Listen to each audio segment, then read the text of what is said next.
Jerseys of Hope is a nonprofit committed to inspiring a sense of community and well-being in hospitals through the donation of athletic jerseys to be worn by patients rooting for their favorite team. In the past 7 years, Jerseys of Hope has given out over 2,000 jerseys to lift the spirits of hospital patients. They have impacted the needy in 4 countries and 11 states. Please visit jerseysofhope.org to learn more. We're so honored to partner with Jerseys of Hope and be a small part of the large impact they make. Welcome to the Unscripted Podcast. My name's Corby LaCroix, and the song you're hearing right now is called Great and Mighty One, available on Spotify, iTunes, or wherever you get your music. But for now, recording from the Unscripted studio, here's your host and my friend, Aaron Conrad. Great Redeemer, God of grace.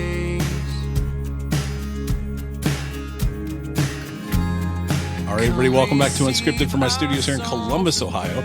Exciting day today. This has been fun. We've had to change things up a few times. We've had to reschedule a few times, but I'm really looking forward to today. So I'm going to have my two guests introduce themselves. Cristina, we will start with you. Will you introduce yourself and just tell us a little bit about you? Yeah, hi, my name is Cristina Duchesne-Rivera. I am an actor and singer in the Raleigh, North Carolina area.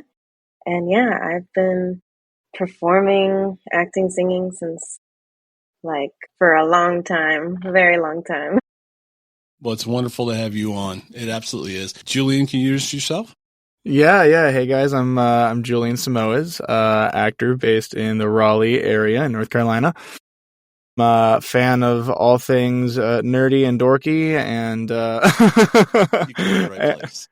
Oh yeah, dude, I'm ready to go. I'm ready.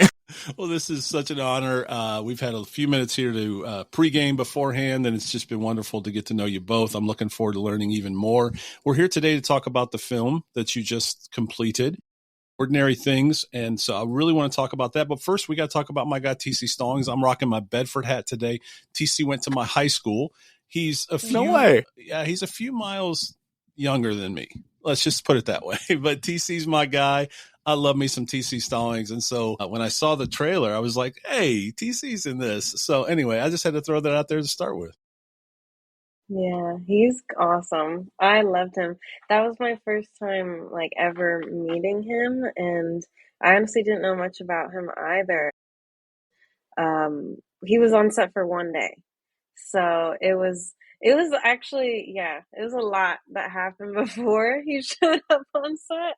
But Yeah. basically he was coming in last minute to fill in the role. And he only had that one day available. Everything that you see him in the movie was all shot the same exact day. We green screened, is that the right thing? Green screen, a lot of the background. Yeah. It was the kind right of like term, that. but a lot of the background shots that you see of him, it's a green screen, and then if you look at his over the shoulder shots, it's a stand-in, so it's not actually him. Yeah, if you really look, you can see Movie magic. him.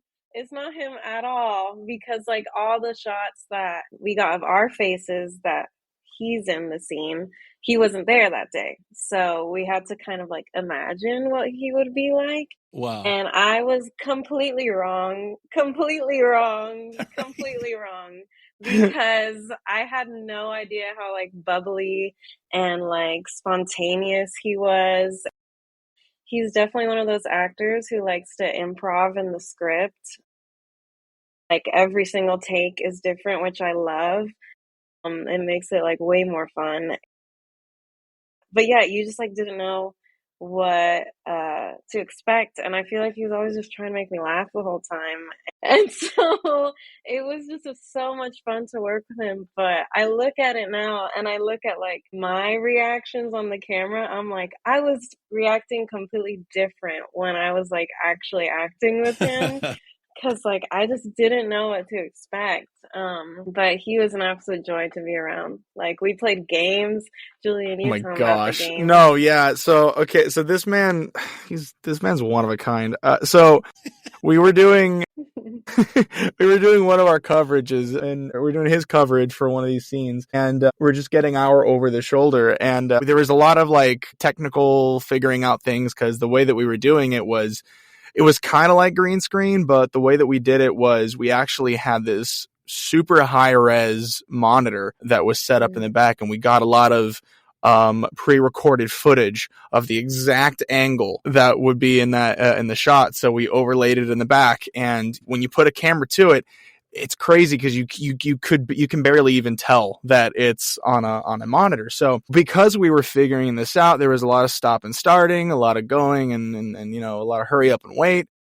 And because of this, there was a lot of downtime, and a lot of the downtime in between things, we'd run, we'd stop for 10 minutes or so. And he had, in the scene, he was giving us a gift. He was giving us a present, and it was in this little bag. And so I think we started doing the scene, and it didn't have anything in the bag, and we started looking, and they're like, cut, we got to put something in the bag because it looks empty, right?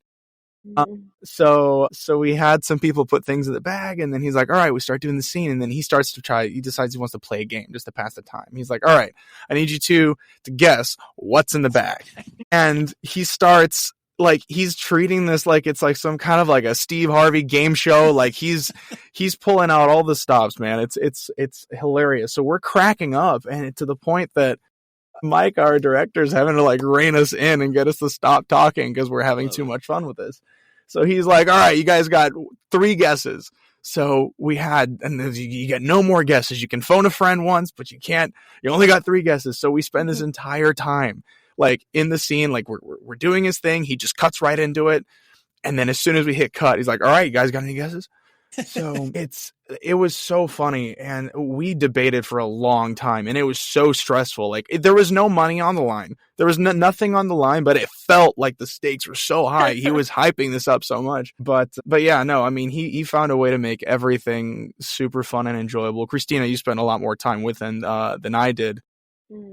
But I mean, he was always so supportive, such a ray of sunshine. I mean, nothing could tear that man down. And I mean, hats off, man, for him coming in last minute and filling in the way that he did, and making the time to do that, especially learning everything that he had to learn line wise and all in just one day.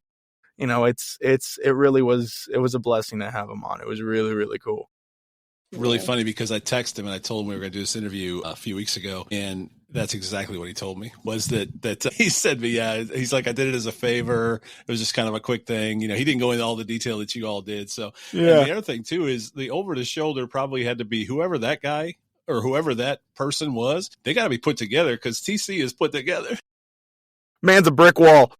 He's put together. He's got the nice waves, his hair. I mean, my guy is GQ model. So whoever that was, shout out to them too. That's incredible. We didn't get out to talk about TC Stallings, so we got to talk about the movie. But I love the background, so it gives me some dirt on my guy. So I'll be able to use that later. I'm sure. Absolutely. Get him to run a game show in the future. That's right. What was in the bag, by the way? It was a peanut butter jar. It was a peanut butter jar. That's what it was. Because we were asking things like, is it liquid? Is it solid? And he's just like, yes. Sort of. So that's when we were like, what does he mean?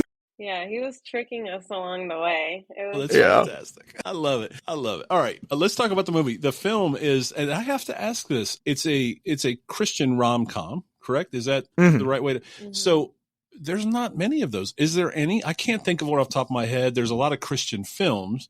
Right. I can't think of, usually they're kind of heavy in nature, dealing with what people deal with, especially as believers. Mm-hmm. I couldn't think of a rom-com off the top of my head that's a comedy. I mean, you got your Fireproofs and your War Room. Speaking of TC, and the Forge is out now on Netflix, and there's a lot of great films out there, but I couldn't think of one that was a comedy. Yeah, I mean, I can't. I know that there are some out there, but it's definitely not a super popular genre, I guess, for that sub classification. I think that a lot of I don't know if you guys can hear the dogs barking. I'm trying to. It's unscripted. That's what we do. Okay, yeah. This is unscripted. This is. I think I think when it comes to a lot of Christian films, at least, the focus, I think a lot of people are afraid to dip into other topics besides that. And this isn't a slight or anything, but like the overly preachy, really on the nose kind of messages that a lot of Christian films tend to have. I feel like because that's the point that a lot of writers want to hammer down, a lot of times it kind of misses the mark in terms of relatability. And I think that, by dipping into the more of the rom-com side of things, where you can make it entertaining and you can talk about other things as well and incorporate it in your overall message and still make it really relatable and fresh and fun to watch. I think in my experience, I haven't come across a lot of them that really take that initiative to do that and kind of stray away from the cookie cutter formulas that a lot of films tend to fall under. I like it. I do. And honestly, I agree with you. There's obviously things we're not saying in what we're saying. A lot of the Christian films tend to follow the same path, Mm-hmm. and that's my only, I think sometimes when I see them, I love them. They're great, but they all end well, Yeah. And sometimes that's just not the Christian life. I mean, it does end well for us in the end, but when Absolutely. we're going through it, it's tough. And so I do like that you could bring laughter into, and so Cristina, if you could talk about the movie itself and just explain, because I think your role is key to this. And there's some health things that we deal with too, in terms of, is it your mom in the film? Yes. So can you just kind of explain that? Yeah, so my character, Dannie, you're basically following her story throughout the film. And at the beginning of the film, her mom is dying of cancer. And so that's really hard for Dannie, her loved ones. And then her mom's dying wish is for Dannie to end up with her best friend, Tyler, who's played by Julian. And she wants them to live happily ever after, all of that. And especially for her to be taken care of, because her mom is her only parent that's left, because Dannie's father died when she was younger. I don't remember how old. Oh my gosh. But but it says it in the movie. I don't remember.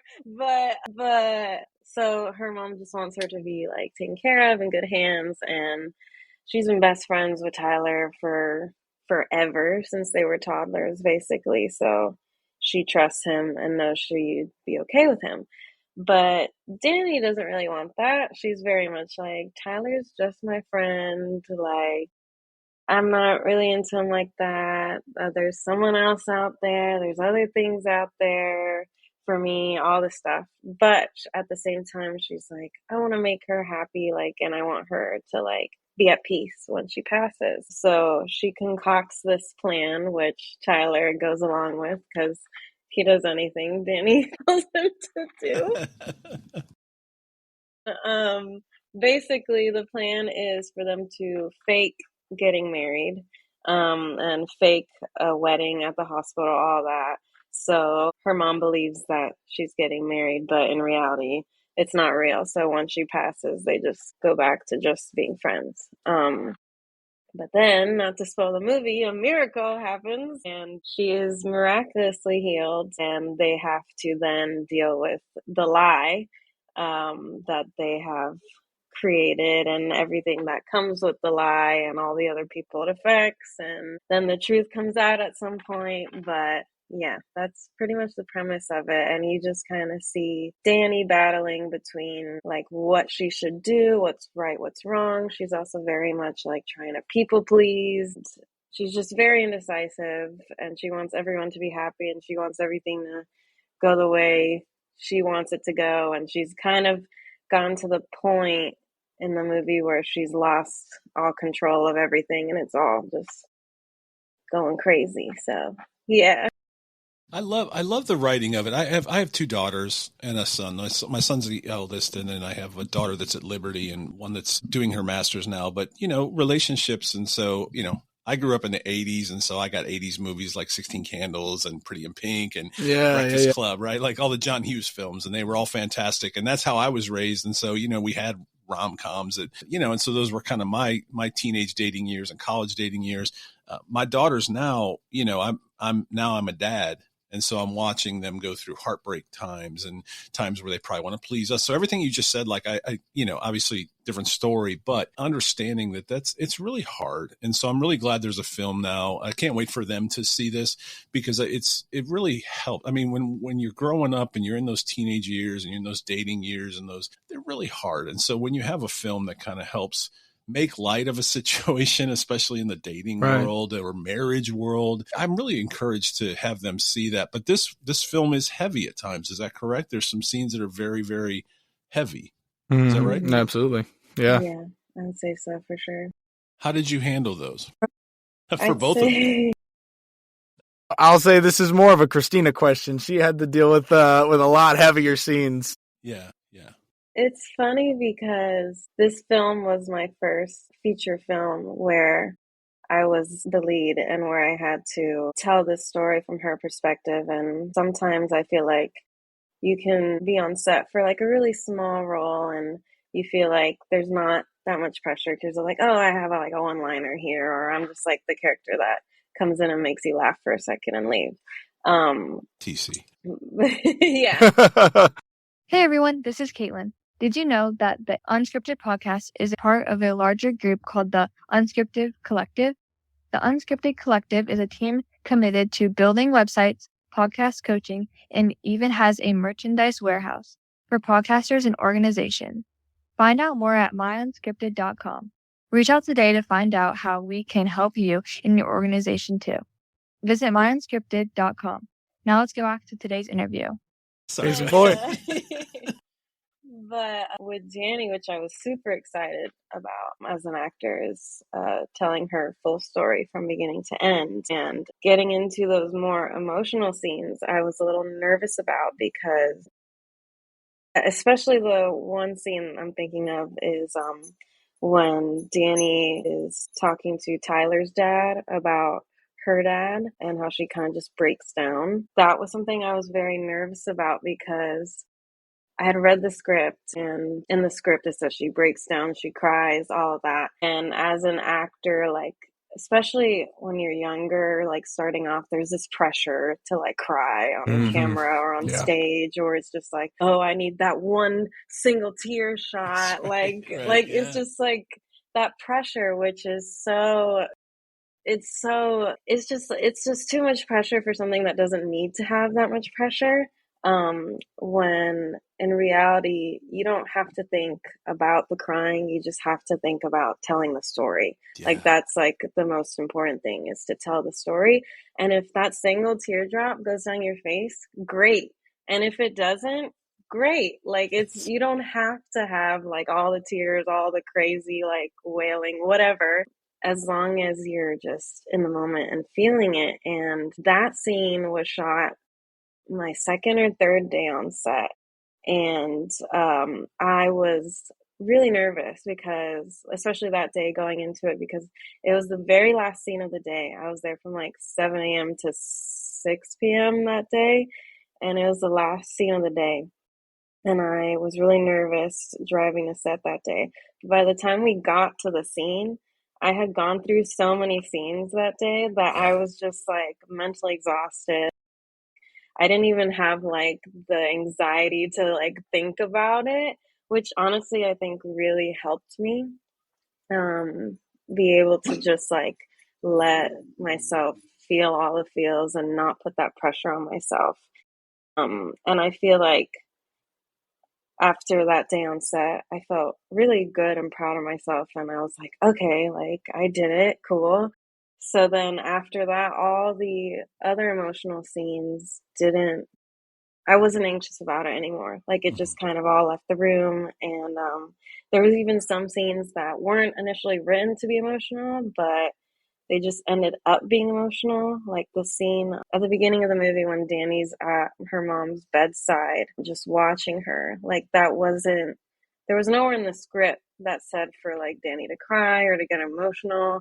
But it was just like, just watching her there. And they did really well with her makeup and everything. She looked. Yeah, it was hard to look at. Yeah. It just took me back to like times where I've seen family members in the hospital and like not doing okay. And then they did really well, like with the set dressing, because that was not a hospital room at all. It was actually like one of the office spaces in the church that they Is that like right? turned into Mhm. a hospital room. They So like, built they built a hallway, like an extra hallway, and they built walls and they made it match with the already existing walls. It was crazy. yeah, That's incredible. The yeah, they behind the did scenes really stuff is good. incredible. So I was going to ask you both that, you know, I've never done that, you know, obviously never done film, but I know like if you play, there's a certain Louis Capaldi song, I'm out. I just lose it every time because I think about my dog. And if you've ever seen a video where I don't know if you guys know what I'm talking about, but there's a video where he's got this little dog and seriously, it just crushes everybody. It was a meme for a while. You know, or if I think about life experiences, you know, I lost my mom. So if I was Mhm. acting that out, I'd probably immerse myself more into that time. So do you draw on life experiences to help you in those moments, or do you immerse yourself or both into the character so much that you walk through it that way? Does that make sense? Yeah. Yeah, I would say at least for me, it's a mixture of both. I feel like it definitely helps to have some real life experience to draw from or to relate to. I'm not one of those actors and one of those people who's like, okay, I'm gonna have to cry in this scene. Think of dead puppies. Think of dead puppies. You know, It yeah, doesn't work. It doesn't work. No, but it that's the doesn't thing. work.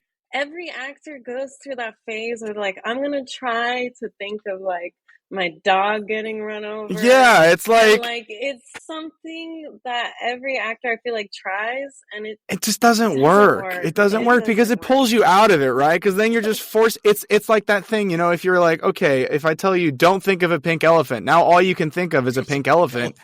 You're like, okay, well, that now you're not thinking of the scene at all, and now you're just trying to make yourself cry, and then everyone will see that it's fake. Yeah. So, you Yeah. know, there's a good healthy balance in between that, I think, for me, where it's like, you know, in this case, if I had a family member who was in the hospital and I remember what that felt like, I can recall that and kind of replace it a little bit, Hmm. but also really put myself in the character's shoes. And it's a big, you know, it's a big what if game, right? Mm-hmm. So if I was this character, if I was this person, how would this affect me? Or given everything that this character has gone through so far, right? And in his relationship with this person, how would that, you know, so it's a little bit of both, I would say, but less so from my own experience personally and more trying to be in the moment. And like Christina said, let that happen and let that draw that out of you.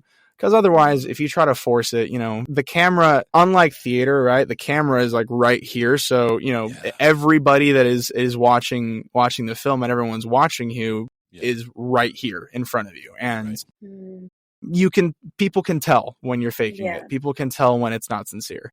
Yeah. I was reading this acting for camera book by Michael Caine, and he says that you can't lie in front of the Mm-hmm. camera. Like, you just can't. Like, the camera will always pick up the truth. So if you're lying, if you're pretending to feel something, we're going to see it. Like, it's just, you can't put a mask on. Yeah. And that's another thing that I've learned in like other acting technique books, that even for the stage, you can't put a mask on, because it's not gonna last, and it's not going to feel genuine, authentic for yourself and even for the audience. There's just like different kinds of ways to go about it. And from what you were saying earlier, I would say for me, I base a lot of it on my own life. Mm-hmm. I do like a lot of like recall when it comes to like my sense memory, and Mm-hmm. like whether that's like where I was, the people I was around. And when I am like playing Dannie talking to Tyler, I replace Julian with someone else Mm-hmm. who I associate as like a Tyler, or someone who has been a Tyler in that life. And it doesn't necessarily have to be exactly the same story, or even like Right. someone in a romantic way. But if I can connect those two people beforehand, then when I'm in the scene with him, I already have that sense memory and all those recall feelings, moments, so that when I'm in it, I can then be in the moment with Julian for like how he's responding to me and we're responding to each other. But yeah. That makes perfect sense. Actually, that's very interesting. It really is, because I think it's almost like you never, maybe there was a former, someone you were dating that you never got to say what you really wanted to say, but in this role, you get to say what you wanted to say to that person. So you're just getting to do that now. You're doing it on camera. The other thought I have is we are so good in life. Some of us, some are not, at putting on a mask and masking our pain or what we're going through. And a lot of times you don't know what somebody's going through, but we're not on camera. We're not on to the what you said earlier. Like, I would just probably dial up some Marley in me and just lose it, because I'm an empath. Yeah, just dial up the last 30 minutes of Marley in me, and I'd be out. But I'm an empath. So are either of you empaths? Because I'm an empath, and so it's pretty easy for me to just bawl on scene on any moment. It really depends, I think, when it comes to the crying and bawling on scene, but I would consider myself an empath. Yeah. I feel like it's very easy for me to get on somebody else's level and maybe not exactly feel what they're feeling, but understand what they're feeling. Yeah. And relate to them in that way.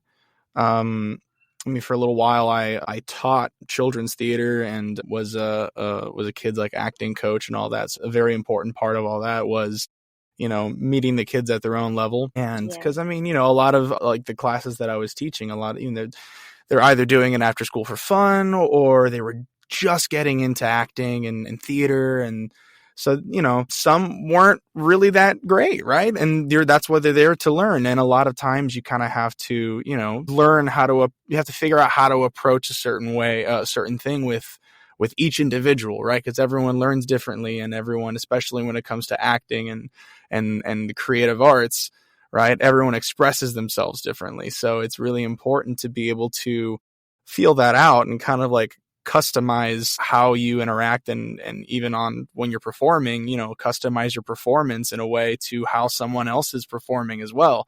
So I feel like it's very important to cultivate that empathy as a performer in any kind of creative aspect, I feel like. But yeah, I would consider myself to be an empath. Yeah. How about you, Christine?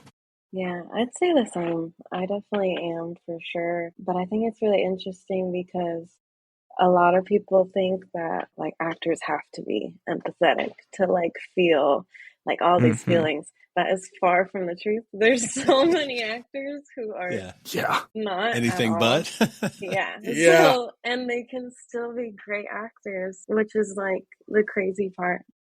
But I definitely think being empathetic does help, but it can also I feel like it can get in the way sometimes too. Yes, absolutely. Yes. Especially depending on the character you're playing. Because I feel like there were moments, even in ordinary things, where Dannie is just so caught up in her own thing. It can honestly be a little selfish. There were times with Dannie where she was just so caught up in how she was feeling and what's going on with her and her life, and then she's not realizing all her own choices are affecting all these other people around her and how that's hurting everyone.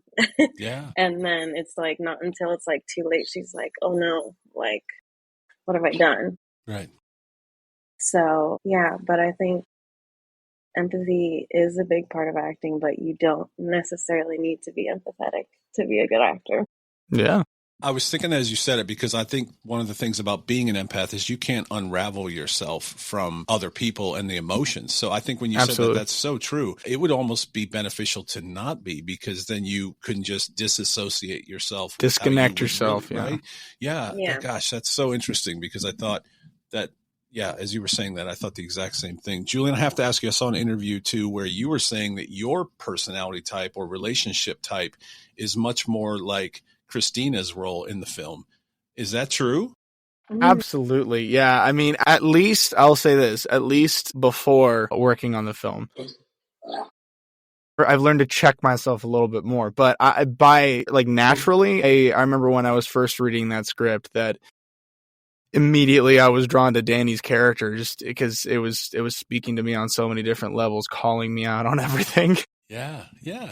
And because for a long time up until fairly recently, I was I wouldn't say afraid to move on, but I was very much a perfectionist to a fault, and I the grass was always greener somewhere else, right? So it's Yeah. like, I mean, I like where I'm at, but then if only I had that, or if only I could do this, or I don't want to commit to this right now because there might be something better coming up around there, so I'm just going to wait and play it safe.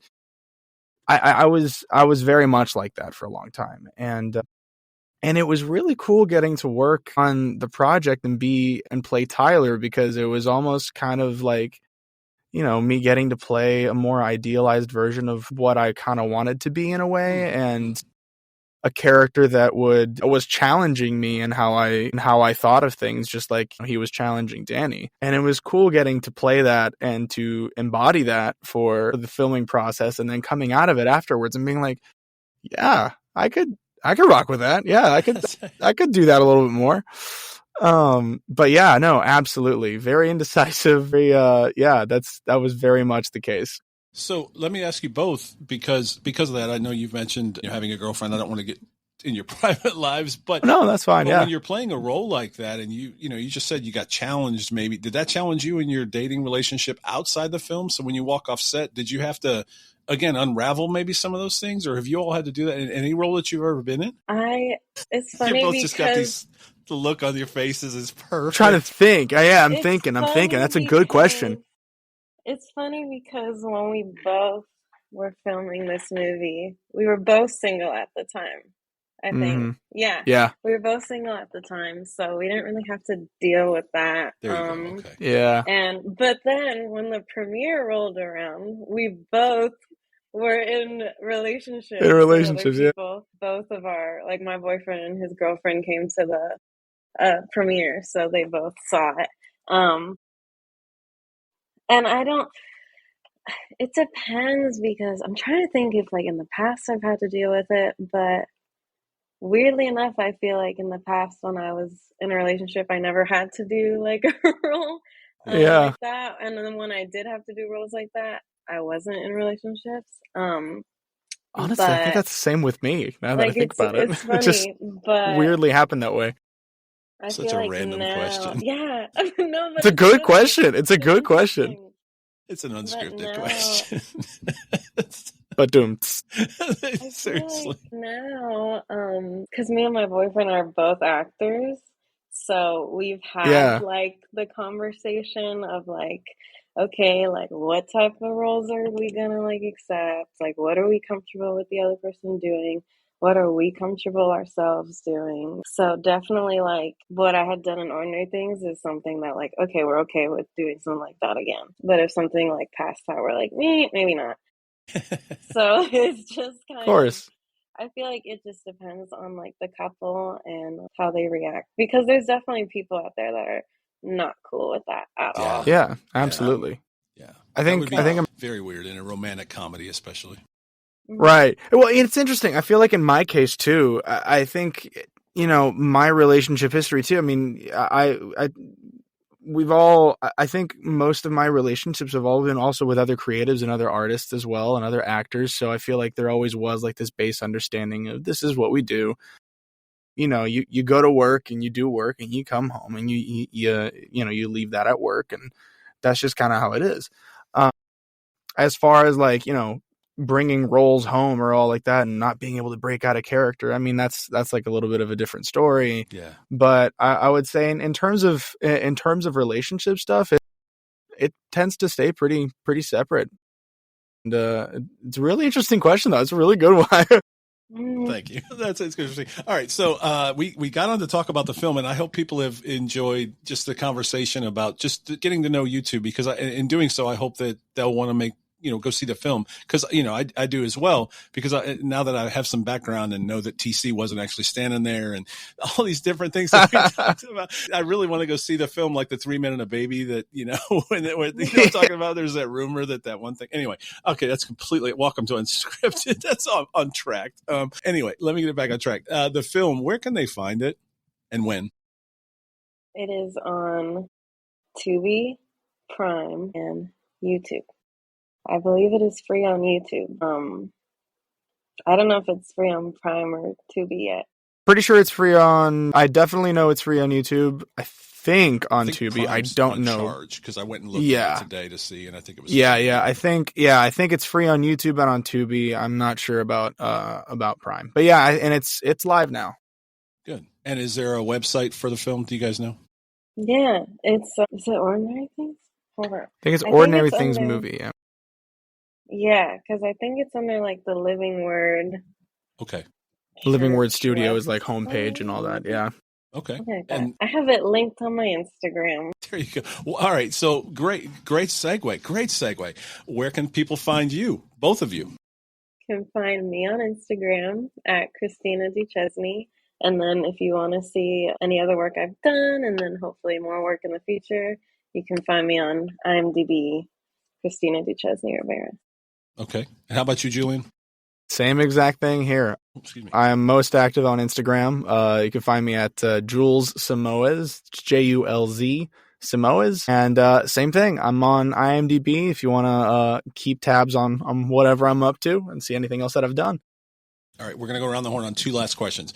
The very first one is, what's next for you? We'll start with Cristina. What's next for you? Right now, I don't have anything lined up as in like bookings, but definitely still auditioning. And then my goal is to make my own work and create my own films and stories. So that is, I guess, what is up for me. So hopefully that'll be completed by the end of the year. So, yeah. That's very exciting. That's exciting stuff. Julian, you? For me, nothing is set in stone as well. I'm auditioning for things, keeping an eye out for anything else that pops up, keeping my finger on the pulse, taking advantage of some downtime in the industry, so to speak, so that I can try some new things and pursue some other career goals as well. Big move coming up too. So I'm definitely going to be taking advantage of that downtime to focus on that and getting settled in. So a lot of fun things, but nothing is set in stone yet in terms of performances or projects.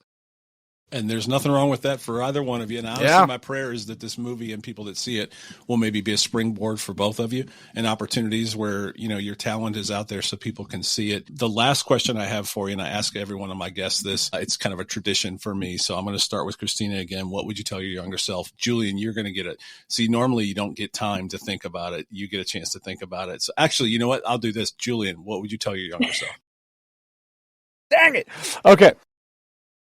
If you're writing a letter, dear younger me, what would you? Let's see, younger me, what would I say? I would tell him to not be afraid to try new things, that no matter what you do, no matter where you go, no matter what choices you make or mistakes you make or whatnot, you're always going to end up where you're going to end up, and you're going to be well taken care of, and to not worry about a thing, because your path is set, man, that you just need to ride the wave and make adjustments as you go, but you're going to get there.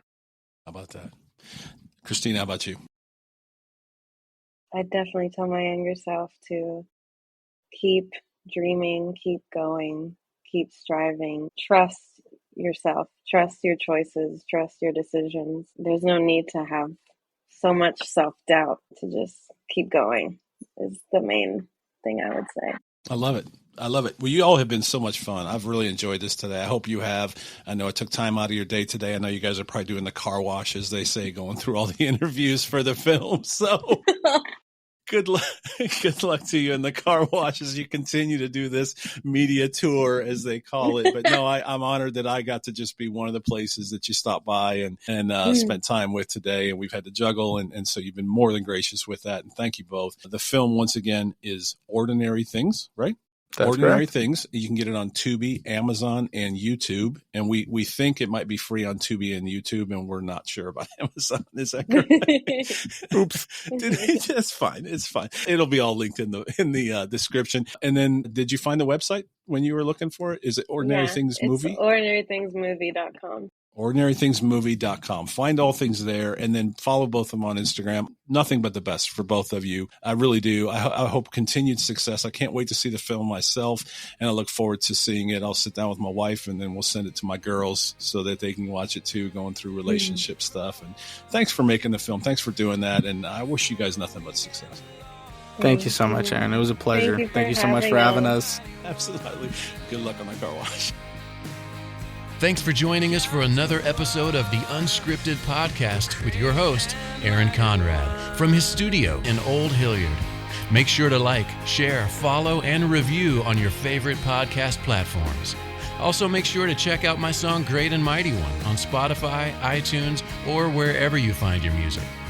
We'll see you next time on Unscripted with Aaron Conrad.